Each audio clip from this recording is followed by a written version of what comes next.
Hello everyone, welcome back to our channel Foster academy and I hope you are well and healthy.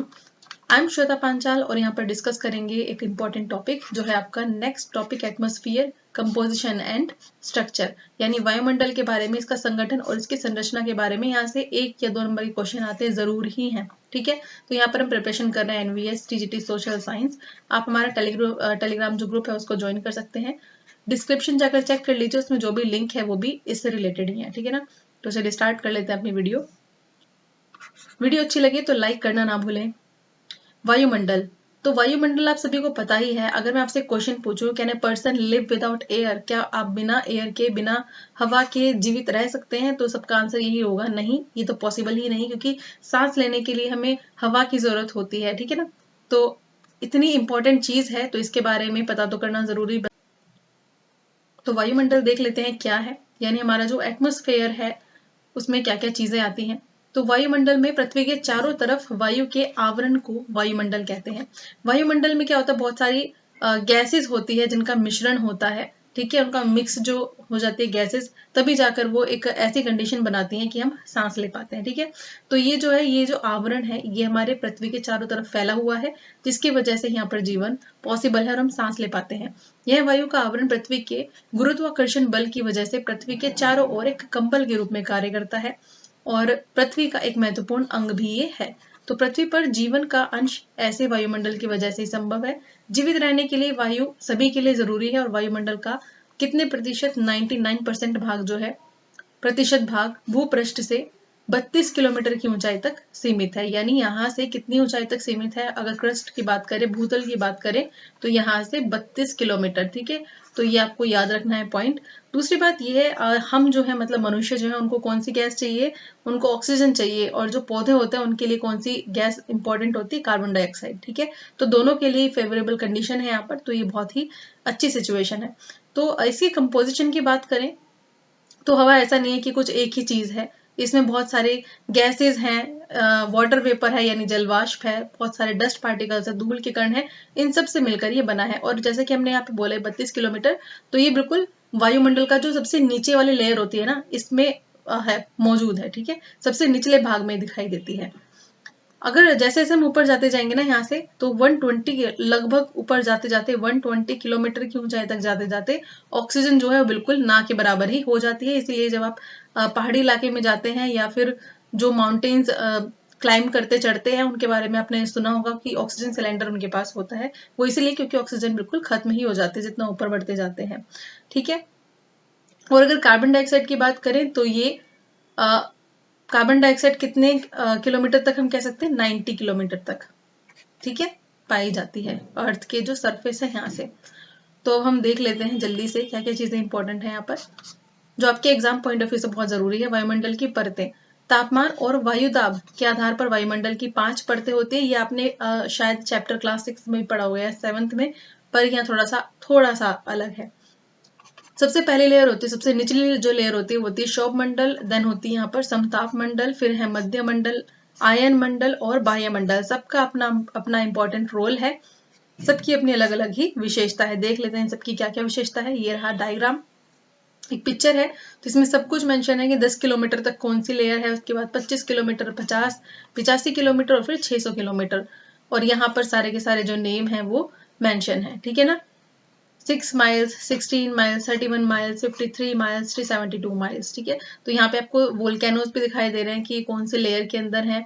इसके अलावा aeroplane है यहाँ पर, फिर स्टार्स है, और इसके अलावा सैटेलाइट भी आप यहाँ पर देख सकते हैं। ठीक है, और ये देख सकते हैं रेडियो तरंगे। तो देखते हैं 1 बाय 1 सभी को। एयर की बात करें तो विभिन्न गैसों के मिश्रण को क्या कहते हैं? वायु कहते हैं। ये अपने आप में कोई एक ऐसा कोई पार्टिकल नहीं होता है कि अपने आप ही वायु चल रही है या हवा पवन चल रही है, ऐसा कुछ नहीं है। इसके अंदर बहुत सारी गैसेस होती हैं। तो गैसेस के बारे में आपने साइंस में बहुत ज्यादा पढ़ा होगा, लेकिन साइंस के साथ साथ यहाँ पर ज्योग्राफी में भी हम काफी ज्यादा जब ज्योग्राफी पढ़ते हैं तो गैसेस के बारे में और मिनरल्स के बारे में कहीं ना कहीं हम साइंस से रिलेट कर जाते हैं कहीं ना कहीं। तो वायु रंगहीन होती है। कैसी होती है? रंगहीन, यानी कलरलेस होती है। गंधहीन, यानी कोई स्मेल नहीं होती। और स्वादहीन होती है। वायु में अनेक महत्वपूर्ण गैसेस होती है, जैसे कि नाइट्रोजन, ऑक्सीजन, ऑर्गन, इसके अलावा कार्बन डाइऑक्साइड, नियॉन और नियान, इसके अलावा हीलियम, ओजोन, हाइड्रोजन, मीथेन और क्रिप्टॉन, जेनॉन, ये सब जो गैसेस हैं ये काफी इंपॉर्टेंट रोल प्ले करती है और सबका अपना अलग अलग प्रतिशत है, अपना अलग अलग हिस्सा है। ठीक है, तो गैसों के अलावा वायुमंडल में क्या होते हैं, वाटर वेपर्स यानी जलवाष्प और डस्ट पार्टिकल्स यानी धूल के कण भी होते हैं।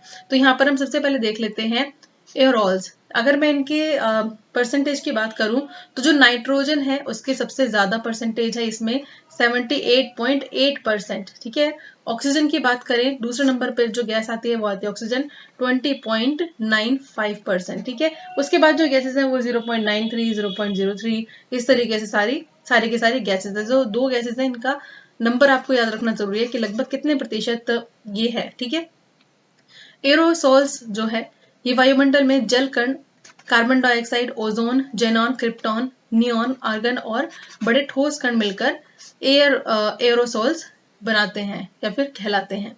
वायुमंडल जो है मुख्यतः कुछ गैसों, जलवाष्प और धूल कणों से मिलकर बना है।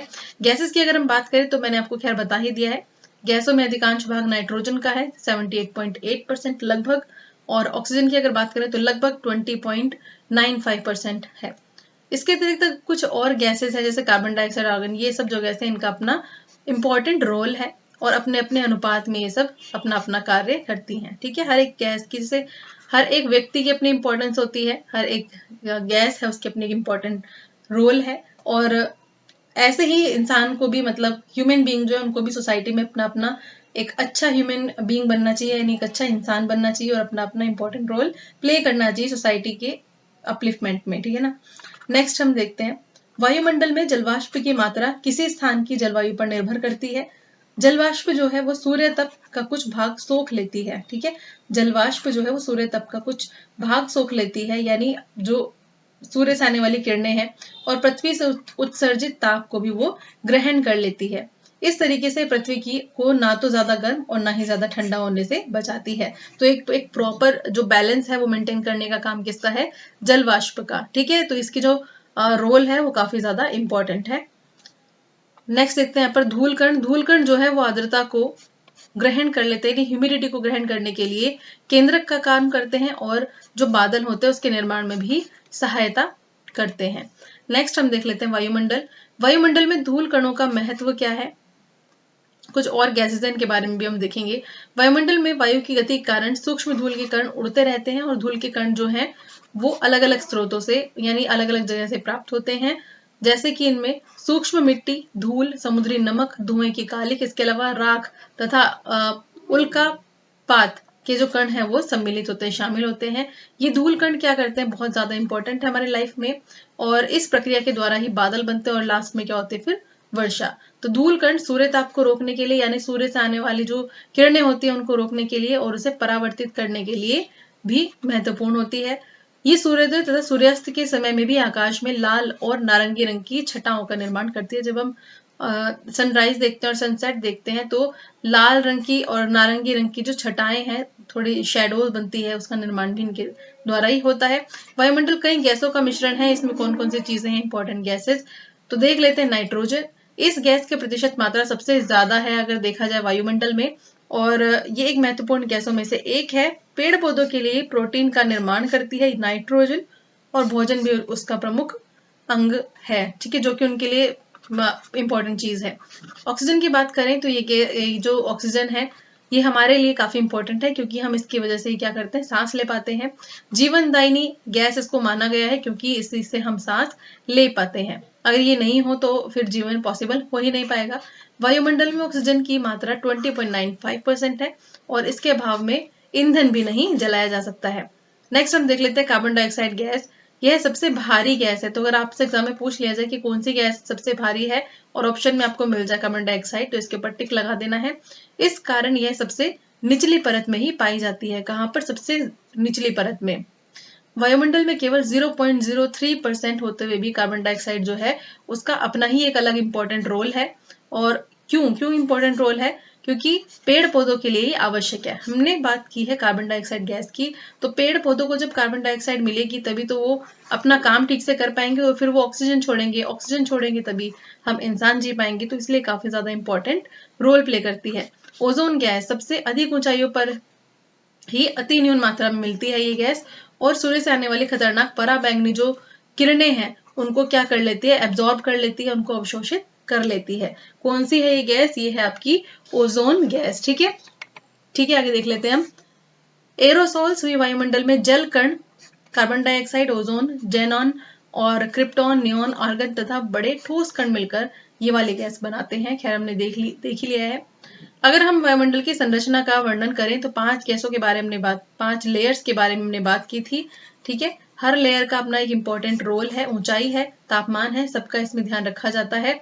ठीक है, तो ये हमारा सरफेस है, इससे हम जितने किलोमीटर ऊपर बढ़ते चले जाएंगे, ठीक है, उतने हम अलग अलग जो लेयर्स हैं उनकी तरफ बढ़ते जाएंगे। ठीक है ना, तो हर एक एरिया में आने के बाद जो तापमान है वो अलग हो जाएगा। ठीक है ना, इसके अलावा बहुत सारी सिचुएशन चेंज हो जाएंगी। तो सबसे पहले हम देख लेते हैं शोभ मंडल, जिसको हम बोलते हैं ट्रोपोस्फियर। ये वायुमंडल की सबसे निचली परत है, सबसे नीचे होती है, क्रस्ट से बिल्कुल हमारा जो भूतल है उससे बिल्कुल लगी हुई। और इसकी जो औसत ऊंचाई है वो है कितनी? 13 किलोमीटर, यानी धरती से 13 किलोमीटर की ऊंचाई पर ये है। और इसकी ऊंचाई भूमध्य रेखा पर 18 किलोमीटर है, यानी ये जो अर्थ है हमारी, इस अर्थ में भूमध्य रेखा ये रही, इक्वेटर लाइन। यहाँ पर इस एरिया में अगर हम देखें तो इसकी जो ऊंचाई है वो कितनी है? ये यहाँ पर 18 किलोमीटर। और अगर यहाँ से हम पोल्स की बात करें, पोल्स तक पहुंच जाए, तो और यहाँ की सरफेस से अगर हम देखेंगे तो यहाँ से इसकी ऊंचाई कितनी है? 8 किलोमीटर। ये बात क्लियर है? तो एग्जाम में आपसे पूछा जा सकता है इक्वेटर लाइन जो है आपकी, यानी इक्वेटर पर जो शोभ मंडल है उसकी ऊंचाई कितनी है, मतलब ये कितने ऊंचाई तक फैली हुई है ये वाली लेयर ट्रोपोस्फेयर, तो आप बोलेंगे 18 किलोमीटर। और अगर बात की जाए पोल्स पर कितने किलोमीटर फैली है, तो सिर्फ 8 किलोमीटर फैली है। ऋतु और मौसम से संबंधित सभी घटनाएं जो है वैसी परत में होती है। डायरेक्ट क्वेश्चन पूछ लिया जाता है, बिल्कुल भी घुमाने की जरूरत उनको नहीं पड़ती, क्योंकि बच्चे भूल जाते हैं इन लेयर्स के बारे में। तो ऋतु और मौसम से रिलेटेड जो भी घटनाएं होती हैं वो इसी लेयर में होती हैं, शोभ मंडल में। और यह परत जो है मानव जीवन के लिए काफी ज्यादा उपयोगी है। सेकेंड लेयर है समताप मंडल। ठीक है, समताप मंडल। एक शोभ मंडल तो आपको पता चल ही गया है शोभ मंडल क्या होती है। 18 किलोमीटर तक आने के बाद, और इसकी जो मोटाई है वो विषुवत वृत्त पर सबसे ज्यादा होती है, ये भी आपको ध्यान रखना है।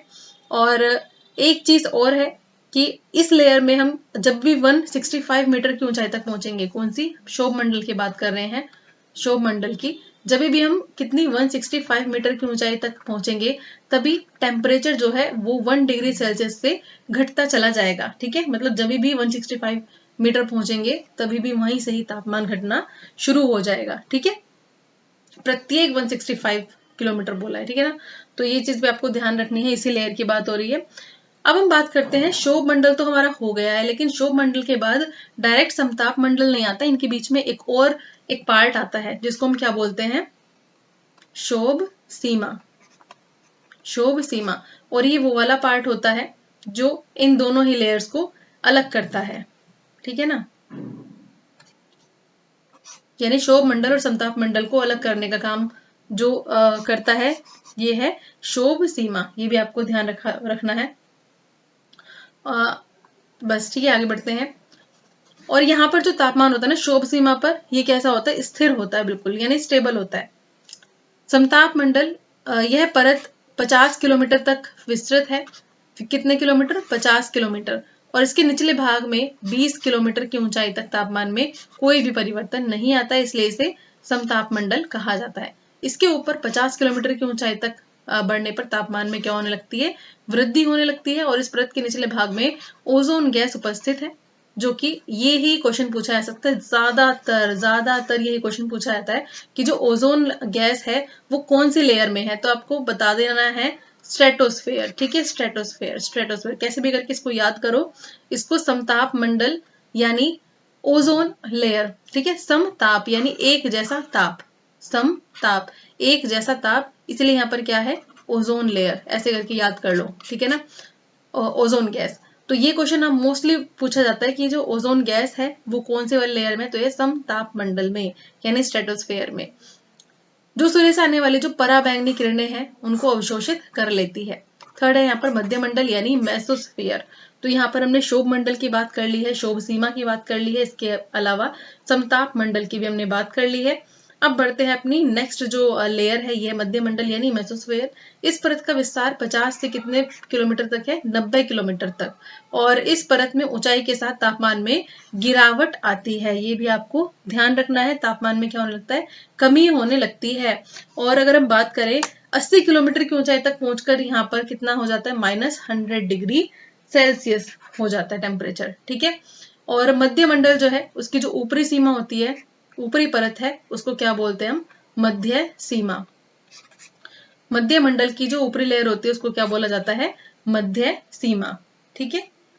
चलिए आगे देख लेते हैं अब हम आयन मंडल यानी आयनोस्फेयर। इस परत का विस्तार 90 किलोमीटर से 400 किलोमीटर। सबसे पहले आपको पता होना चाहिए कितने किलोमीटर तक फैली है कोई भी पर्टिकुलर लेयर, और दूसरा उसमें जो इंपॉर्टेंट चीज है वो क्या है। तो 90 किलोमीटर से 400 किलोमीटर तक ये फैली हुई है और उसमें उपस्थित गैस के कण विद्युत अवशोषित होते हैं और इन्हें आयन कहा जाता है, ठीक है। इसके जो गैस के कण हैं ये कैसे होते हैं? एक तरीके से कह सकते हैं इलेक्ट्रिकली चार्ज्ड पार्टिकल्स होते हैं ये, ठीक है। तो आयन मंडल पृथ्वी से प्रेषित रेडियो तरंगों को परावर्तित करके पृथ्वी पर वापस भेज देती है। तो रेडियो तरंगों के बारे में अगर आपसे पूछ लिया जाए तो वो कौन सी लेयर में होगा आपका? वो होगा आपका आयन मंडल में। तो ये हो गया है आयन मंडल के बारे में। तो ये ट्रांसमिट हो जाती है रेडियो तरंगे, है ना। नेक्स्ट हम देख लेते हैं। और यहाँ पर ही ऊंचाई बढ़ने के साथ साथ तापमान में क्या होने लगती है? वृद्धि होने लगती है। ऊंचाई बढ़ने के साथ साथ टेम्परेचर कैसा होने लगता है? बढ़ने लगता है, ठीक है। और सबसे ऊपर का जो पार्ट होता है आयन मंडल के बाद वो होता है आपका बहिर्मंडल, ठीक है। सबसे बाहर वाला जो पार्ट होता है वो होता है आपका बहिर्मंडल। यानी आयन मंडल के बाद का जो लेयर है आपकी वो कौन सी है आपकी? वो है आपकी बहिर्मंडल, ठीक है, बहिर्मंडल। और ये वो पार्ट है जो इस लेयर के आगे जितना भी पार्ट है वो सब है। ये वाला जो पार्ट है वो कहीं ना कहीं जाकर बाहर स्पेस में यानी आउटर स्पेस में मर्ज हो जाता है, ठीक है। इसके बारे में जानकारी वो काफी कम है, यानी कह सकते हैं अंतरिक्ष में जाकर ये पूरा हिस्सा मिल जाता है। आपको पता है यूनिवर्स बहुत बड़ा है, ठीक है, ऐसे ही अंतरिक्ष में वाला पार्ट मिल जाता है और इसके बारे में ज्यादा हमें इंफॉर्मेशन नहीं मिली है, ठीक है। और जितने भी लेयर हैं ये वायुमंडल के सभी हमें कहीं ना कहीं प्रभावित करते हैं, ठीक है। और ज्यादातर जो अगर हम बात करें ज्योग्राफी में तो जो 2 लेयर्स हैं उनके बारे में ज्यादा बात की गई है। क्षोभ मंडल जो है उसको जीवनदायी परत क्यों कहा जाता है? क्योंकि इसमें क्या चीज है? जीवित रहने के लिए समस्त अनुकूल दशाएं हैं, यानी सारी की सारी फेवरेबल हमारी जो कंडीशंस है वो अवेलेबल है। जिसके अलावा वायु का चलना, वर्षा का होना, बिजली चमकना और बादलों का बनना, ये सभी मौसम संबंधी जो घटनाएं हैं वो इसी परत में आ जाती हैं। तो क्षोभ मंडल काफी ज्यादा इंपॉर्टेंट है। क्षोभ मंडल और समताप मंडल को तो आप बिल्कुल ऐसे पढ़ लीजिए अच्छे से, ठीक है, कितने किलोमीटर तक फैली है। मौसम तथा जलवायु की अगर हम बात करें तो इनमें थोड़ा देखते हैं। अभी मौसम जो है वो तापमान यानी क्लाइमेट और वेदर की अगर हम बात करें तो वेदर तो आपको पता ही है, हर दिन प्रतिदिन की जो वो होती है कंडीशन होती है उसको मौसम बोला जाता है। जैसे कि तापमान, वर्षा, वायुताप, आर्द्रता, वायु की दिशा व गति आदि तत्वों का औसत मौसम, औसत क्या कहलाता है? मौसम कहलाता है। यानी एवरेज रहता है ये कि ठीक है, यह एक छोटे भूभाग पर छोटी अवधि या फिर दैनिक मतलब डेली वायुमंडलीय दशाओं को अभिव्यक्त करता है। यानी डेली मौसम चेंज होता है, जैसे कहते हैं ना मौसम चेंज हो जाता है जल्दी से। लेकिन जो जलवायु है, जो आपका क्लाइमेट है, वो जल्दी से चेंज नहीं होता। तो मौसम की वो सभी चीजें इसमें आती हैं जो कि काफी लंबे अवधि तक ये चलता है। यानी अगर हम बोलें कि इंडिया का जो जलवायु है वो अलग है और अगर हम बोलें अमेरिका की जलवायु जो है वो अलग है। क्यों? क्योंकि यहाँ की जो लंबे समय से चली आ रही कोई 1 महीने 2 महीने की नहीं, वर्षों की यानी काफी सालों से एक जो कंडीशन रहने वाली होती है उसको बोलते हैं जलवायु। यानी यहाँ की जो बेसिक जलवायु है वो इस तरह की है। लेकिन मौसम जो है कभी बारिश हो रही है, कभी गर्मी है, कभी सर्दी है, तो ये डे टू डे की एक्टिविटी होती है एक तरीके से कह सकते हैं। तो जलवायु जो है वो औसत लंबी समय अवधि तक और ये होता है छोटी, मौसम होता है छोटी समय अवधि तक। तो भूभाग पर कई वर्षों के अध्ययनों पर आधारित होती है। वायुमंडलीय दशाओं की सामान्य अभिव्यक्ति होती है। यानी वायुमंडल में बहुत लंबे समय तक जो भी कंडीशन बनी होती है मौसम की उसको बोला जाता है जलवायु। लेकिन मौसम जो होता है वो डे टू डे चेंज होने वाली जो कंडीशन होती है उसमें एवरेज जो होता है वो कहलाता है मौसम, ठीक है। तो यही था आज के लेक्चर में। जल्दी मिलेंगे अपने नेक्स्ट वीडियो में और स्टे कनेक्टेड, पढ़ते रहिए अच्छे से और बिल्कुल भी हार नहीं माननी है आपको। वीडियोज आती रहेंगी और अगर कभी नहीं आती है या फिर कुछ प्रॉब्लम हो जाए तो आप अपनी पढ़ाई जारी रखिए। बस एमसीक्यूज जो है वो अच्छे से टेस्ट कर लो भाई। और एमसीक्यू की सीरीज जो है वो भी मेंशन की हुई है मैंने प्लेलिस्ट में। डिस्क्रिप्शन जो बॉक्स है वो सबसे ज़्यादा इंपॉर्टेंट पार्ट है, उसको जाके चेक कर लीजिए। प्लेलिस्ट आपको मिल जाएगी और इसके एमसीक्यूज भी आपको जल्दी ही मिल जाएंगे। ठीक है, चलिए मिलते हैं फिर नेक्स्ट वीडियो में। Thank you so much for watching this video.